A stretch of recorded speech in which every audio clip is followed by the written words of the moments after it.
Igbo ekene m unu ọkwa mma nwaada Onyema Dijitere na-ekwu onye mụ na nọ ebe a tata bụ Honorable Speaker nke Enugu steeti biko ka ọ gwaka na ya afịa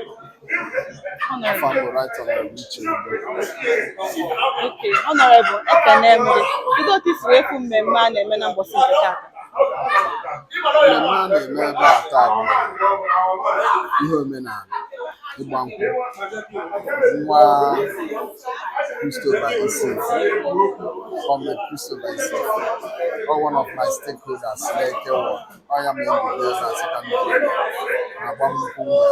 na nwa ya nwanyị.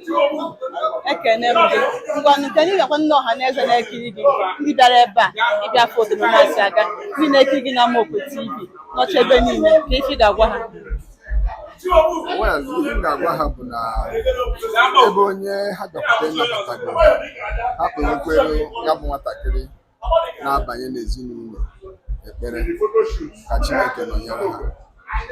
nye ha ihe niile eji alụmdi na nwunye ihe eji enye ndụ anyị ọnya bụ ihe m na-agwa ndị ọha na eze ka ha kpewere ha ekpere maka ihe gbasara ezinụlọ di na nwunye ọ dịrọ mfe mana Chukwu tinye aka ebe ahụ ọ na-aga ọfụma. Ngwanụ Honorable kenezie ndị Enugu steeti ndị Enugu ekene m tata ka gọvanọ anyị bụ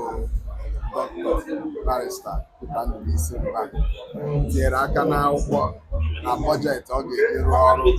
ego ọrụ ọ ga-eji rụọ ọrụ na 2024 data ka o mere ya ọ bụrụ iwu so ndị Enugu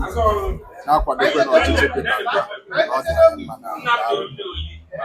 Igbo Igbo ekene m unu soro na Amokwe TV ka ịfụ otu ya bụ mmemme si aga. Thank you.